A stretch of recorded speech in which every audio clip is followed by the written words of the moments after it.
Olá, eu sou Giovanni de Souza. Hoje são 22 de dezembro de 2021, são 22 horas e 34 minutos. Lição número 4 da classe de juvenis. Os hebreus vão para o Egito. Antes, porém, de dar prosseguimento, eu quero agradecer a você que esteve comigo durante todo este ano e eu quero desejar a você e toda a sua família um feliz ano novo na presença do Senhor. Os hebreus vão para o Egito. E falou Deus a Israel em visões de noite e disse: Jacó, Jacó. E ele disse: Eis-me aqui.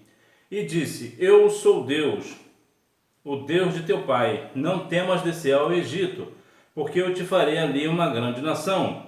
Gênesis capítulo 46, versículos 2 e 3. De modo geral, o Egito significa o mundo. Entretanto, aqui na lição, o Egito aqui é de fato o país que tem como capital o Cairo, atualmente. Quando Deus quer fazer, quer fazer algo, tem um propósito na nossa vida, mesmo num ambiente que não é propício, o Senhor faz acontecer. E veremos durante esta lição que o Egito talvez seja o lugar menos provável para Deus fazer com que o povo hebreu viesse prosperar. E foi justamente isso que ele fez. Ele fez o povo prosperar no Egito. A família de Jacó. E Jacó habitou na terra das peregrinações de seu pai, na terra de Canaã. Foi neste lugar que José teve os seus sonhos, o sonho dos molhos de trigo de seus irmãos, curvando-se diante do molho de José. E o sonho do sol, da lua e 11 estrelas também se curvando diante dele. As pessoas dizem algo que não é verdade. Dizem que os sonhos de Deus não podem morrer. Por que isso é impossível? Porque Deus não dorme. Para sonhar, precisa dormir. E mesmo se não fosse o caso, Deus não precisa sonhar, Ele realiza. A Bíblia vai nos dizer em Jó 42 que nenhum dos seus planos pode ser impedido. Então o Senhor, Ele determina. Ele tem os seus princípios, os seus valores, os seus propósitos. Então não há como alguém ir contra o Senhor, Como a Bíblia diz, agindo Deus, quem impedirá? Então, os sonhos do Senhor não existem, Ele não tem sonhos. Mais uma vez, o Senhor não sonha, Ele realiza, Ele faz acontecer. Entretanto, nós temos muitos sonhos. Quem nunca sonhou, Ou quem nunca continua sonhando? Nós sempre estamos sonhando com uma vida melhor, com algo aqui ou outro ali, mas nós sempre estamos fantasiando, vamos assim dizer, Nós sempre estamos idealizando um sonho no nosso coração. A Bíblia diz em Salmos 37,4, deleita-te também no Senhor e te considerar o desejo do seu coração. O que isso quer dizer para nós? Isso quer dizer que quando você está na presença do Senhor, tu está deleitando, tendo prazer no Senhor, tudo que você pedir está referindo-se ao Senhor, então certamente está dentro dos propósitos do Senhor aquele teu sonho. É diferente do que as pessoas pensam hoje. Eu vou ter prazer no Senhor, vou me deleitar no Senhor e tudo que eu quiser Ele vai me dar. Não, não é assim. O versículo nos diz que quando nós pensamos em algo, vamos pensar na parte do Senhor, como o Senhor quer que nós pensamos, Por quê? Porque o Senhor é o nosso centro, é o centro das nossas atenções, é o nosso maior desejo. Então tudo que nós vamos desejar está de acordo com o Senhor, porque é Ele que nós queremos. Entretanto, não há nenhum problema, por exemplo, alguém ter um sonho, fantasiar uma linda casa, um carro ou coisa desse gênero.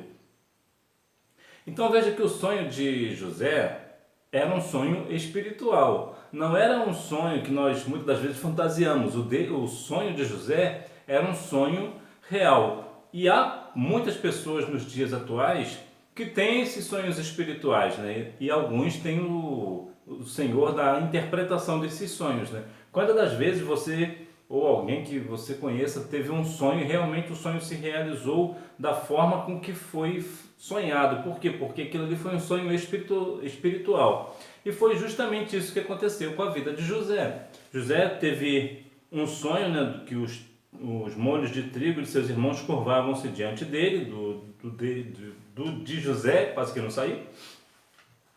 E o sol, da lua e 11 estrelas também se curvando diante dele.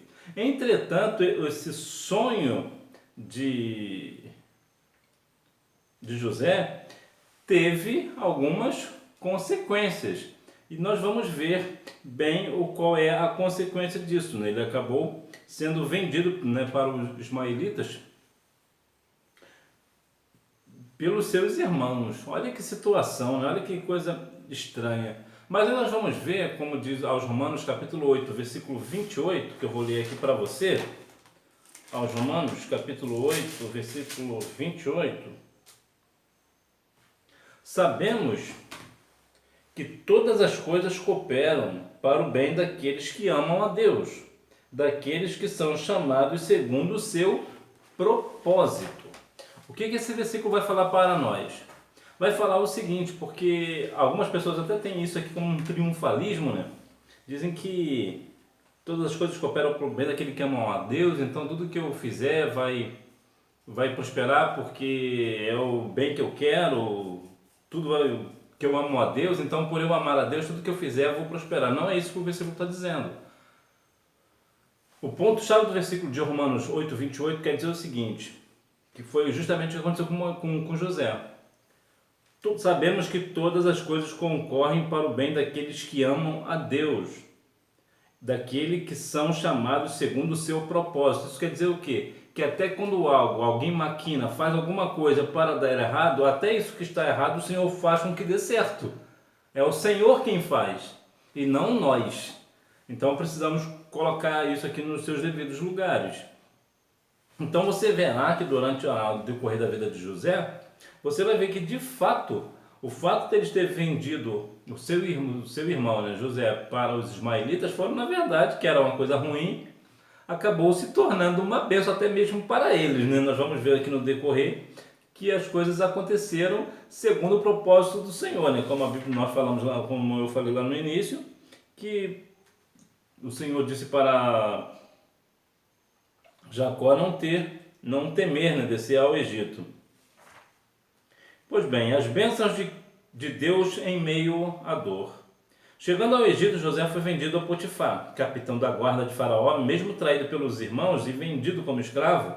A Bíblia diz que o Senhor estava com José e o fazia próspero, ao ponto de até mesmo Potifar perceber que tudo que José cuidava era abençoado. Por isso colocou todas as suas posses sobre os cuidados do jovem. Veja que interessante, mesmo devido a essa situação que José foi vendido pelos seus irmãos, veja que mesmo que diante dessa situação, Potifar conseguiu observar que tudo que esse jovem fazia prosperava. Por quê? Porque o Senhor era com ele. O Senhor estava com ele. O que isso quer dizer para nós hoje? Qual o ensinamento que isso traz para nós hoje? Independente das circunstâncias pelas quais nós estamos passando por uma determinada situação, independente do que é, independente do quadro que é, independente do motivo que talvez você esteja inocente, você não tem nenhuma culpa de estar passando por essa dor, por essa situação que você passa hoje, importa você crer que o Senhor vai fazer disso, como eu li lá em Romanos 8, 28. Tudo coopera para o bem daqueles que amam a Deus. Se você ama ao Senhor, deixa que o próprio Deus vai cuidar da situação. Então veja que como o Senhor era com José, ele fez com que as coisas prosperavam. E que isso vai dizer para nós? Testemunho. Potifar testemunhou que José, apesar de todas as circunstâncias, tudo que ele fazia prosperava, era algo abençoado. Por quê? Porque ele via que era um jovem diferente. José não era como os demais. Então, você precisa ser um jovem, né, diferente, estar na presença do Senhor, independente das circunstâncias, continuar firme no propósito a qual Deus deu a você. Mesmo você não sabendo, como foi o caso de Jó, por exemplo, que passou por uma situação muito complexa. O Jó foi a pessoa que mais sofreu na Bíblia depois de Cristo. Mas mesmo assim ele se manteve fiel ao seu Senhor. E assim nós também devemos estar firmes e fiéis ao nosso Senhor, mesmo que nós não venhamos compreender o porquê que estamos passando por esse momento de dificuldade. A ida para o Egito, José na prisão. Certa noite, enquanto estavam presos, o copeiro e o padeiro tiveram cada um sonho e cada sonho tinha o seu significado. Ambos amanheceram inquietos e José, ao perguntar-lhes o motivo da inquietação, contaram-lhe seus sonhos. José, por sua vez, os interpreta. O sonho do copeiro teve um significado favorável, enquanto o sonho do padeiro não.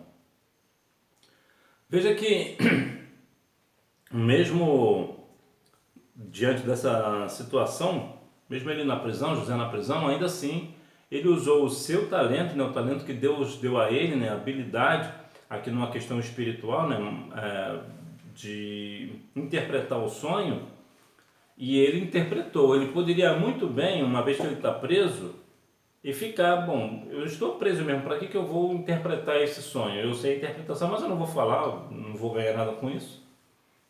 Mas não foi esse o pensamento de José. José, ele interpretou os sonhos. Veja que um sonho se realizou, era bom, e o outro não. Então veja, independente se você vai ganhar ou não algo, você precisa usar os talentos, os dons e talentos que o Senhor Deus te dá. Os dons e talentos que nós temos é justamente para isso, para abençoar outras pessoas, independente se seremos abençoados ou não, porque nós já somos abençoados justamente por nós já termos os dons e talentos. Então, mais uma vez eu vou deixar aqui claro que dons é algo da parte do Senhor, né, que vem da parte de Deus, e talento é mais uma questão, mais uma questão humana. Vou te dar um exemplo. Se você, por exemplo, sabe fazer algo na cozinha muito bem, por exemplo, um bolo, por exemplo, então você tem o talento de fazer um bolo. Isso é um talento seu, né? Você adquiriu, de repente, com a sua avó, com a sua mãe, e você aprendeu a fazer, então é um talento. O dom já é algo da parte do Senhor, que é o dom de interpretação de línguas, o dom de interpretar sonho, o dom, isso, viu, é algo da parte do Senhor, já é diferente. Isso aí, independente de quem recebe. A pessoa que faz, não tem nem, que tem esse dom, que recebe esse dom, não tem nenhum mérito em ter o dom. O dom vem da parte do Senhor. Então, independente se é um dom ou se é um talento, use para a glória do nome do Senhor. José interpreta os sonhos do faraó. O faraó teve 2 sonhos, 7 vacas gordas que foram devoradas por 7 vacas magras. Em seguida, 7 espigas boas e saudáveis que foram devoradas por 7 espigas murchas e ressequidas. Faraó ficou perturbado e mandou chamar todos os magos e sábios do Egito para interpretarem seus sonhos. Mas nenhum deles conseguiu, até que o chefe dos copeiros lembrou-se de que José interpretou seu sonho e tudo correu como ele havia dito e contou isso a Faraó. Agora veja que José foi lembrado. E por que José foi lembrado nessa hora de interpretar o sonho de Faraó? Porque José interpretou o sonho do copeiro. Então veja que agora o copeiro se lembrou, né? O chefe dos copeiros se lembrou. Olha, tem um rapaz lá na prisão que eu tive um sonho, explicou o sonho, né? Vamos assim dizer, né? Para trazer aqui para nós. E ele interpretou meu sonho direitinho, meu sonho, tudo que ele falou se concretizou. Traz ele aqui que ele certamente vai interpretar o teu sonho também. Então veja que quando nós usamos os dons, os nossos talentos para a obra do Senhor, independente de para quem for, né, nós vamos fazer segundo a vontade do Senhor, segundo o propósito que o Senhor tem nos dado, o Senhor vai fazer com que você seja lembrado no tempo oportuno, segundo a vontade dele, segundo o propósito que ele deseja. O legado de José. José conhece Faraó. Faraó viu em José,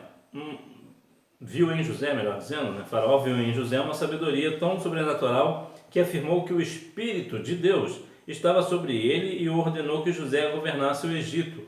Ao seu lado, além disso, José foi um excelente administrador, tanto no período de fartura, guardando 1/5 da colheita, quanto no período da seca, vendendo trigo para os famintos que iam para o Egito. Veja que José interpretou os sonhos de Faraó e agora Faraó deu a José essa questão de governar o Egito juntamente com ele. É bom abrir aqui um parêntese para dizer o seguinte: O caso de José não, pelo menos esse é o meu pensamento, não dá para nós uma oportunidade de nós ingressarmos na política. Porque vamos dizer, né, vamos nos justificar, José foi o governador do Egito, então eu também posso governar o meu estado, então eu também posso entrar para a política porque a igreja precisa de um representante legal na política. Não, a igreja não precisa de um representante legal. O que a igreja precisa é continuar sendo representante de Cristo na terra. Até porque vemos aqui a história de José, veremos que José não se corrompeu. José continuou firme nos caminhos do Senhor, no seu propósito. A minha pergunta é, quantas das vezes você vê pessoas cristãs, pastores, líderes, independentes, pessoas cristãs de modo geral, entram para a política e acabam se corrompendo logo na primeira oportunidade? Então veja que isso não é para nós. Essa questão de política e o cristianismo não é para nós. Não, nós não devemos pegar o ponto de José para nos justificar para entrar para a política. Mesmo porque, mais uma vez, tantos e tantos políticos cristãos entraram para a política e se perderam no caminho, se corromperam muito, alguns até se desviaram da fé. Então nós não podemos pegar esse ponto para que nós venhamos assim nos justificar para entrar para a política. Mais uma vez, política com cristianismo é uma combinação perigosa. É possível, né, um caso ou outro, talvez seja o teu caso, até de você entrar para a política e não se corromper, né? Mas é um caminho extremamente perigoso. Eu, particularmente, eu não aconselho que uma pessoa cristã entre para a política, né? Isso não dá. A família de José vai ao Egito. A narrativa de quando ele se revela aos seus irmãos nos faz refletir no quanto deve ter sido difícil escolher o caminho do perdão e não da vingança. Vemos que o Espírito do Senhor ainda estava em José. Ele conseguiu liberar um genuíno e emocionante perdão e ainda proveu salvação ao mandar trazer toda a sua família ao Egito. É muito provável que você conheça alguém, quero crer que você não seja esse alguém, que testa os 70 vezes 7 de alguém, né? Aquela questão do perdão, né? Quantas vezes, Senhor, eu devo perdoar? Até 7 vezes? Foi Pedro que perguntou, né, a Cristo, até 7 vezes? Na verdade, Pedro fez aqui, usou aqui até de uma esperteza, né, vamos assim dizer, né? Usou de uma esperteza. Porque o 7, na cultura judaica ali, tem essa ideia de perfeição. Então ele possivelmente ele pegou, tem até um texto, me parece em Gênesis, que fala sobre 70 vezes 7. Que queria meio que comprar, né? Dizer para Jesus assim, ó, eu estou no caminho, ó, eu sou bom, eu sou uma boa pessoa, eu perdoo 7 vezes. Jesus foi firme, né? Não te digo 7, mas te digo 70 vezes 7. O que é isso? Independente de quantas vezes a pessoa erre conosco, nós devemos perdoar ela se ela vir aqui trocentas vezes, né? 1 zilhão de vezes. Cometeu erro e nos vier pedir perdão, nós devemos perdoar. E foi justamente isso que José fez.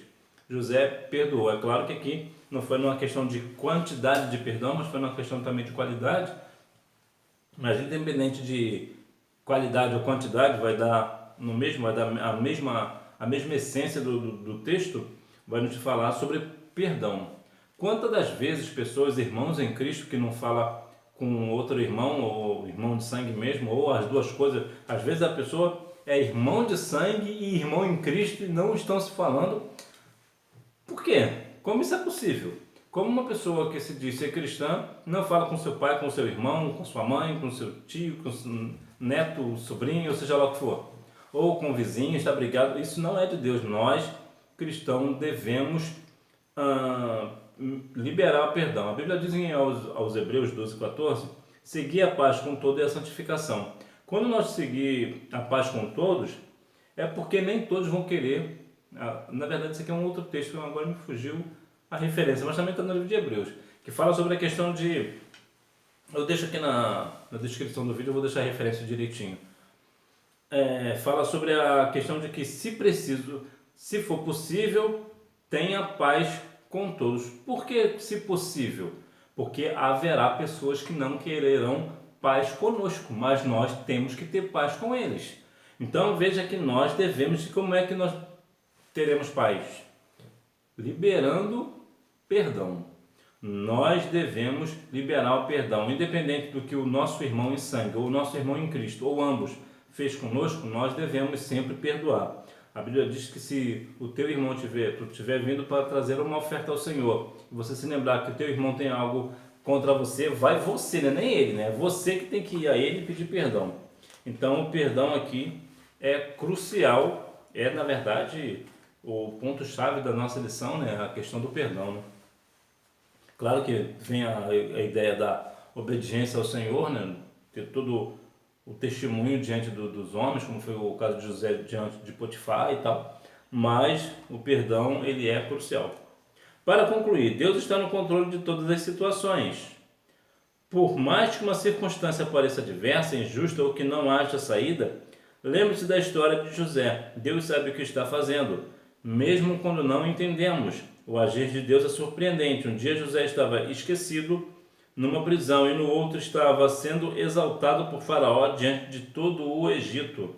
Ele usa até o que nos ocorre de mais doloroso e terrível para um dia alcançarmos o que foi prometido. Então, independente da situação a qual você se encontra hoje, lembre-se que se você está debaixo da obediência ao Senhor, está liberando perdão, não está murmurando, continua ali firme no propósito com o Senhor, continua sendo fiel a Deus, não se preocupe, porque o Senhor vai mudar o quadro da sua vida no momento em que você muitas das vezes nem estará esperando, e o Senhor irá mudar o quadro da sua vida. Importa que nós venhamos continuar sendo obedientes ao Senhor.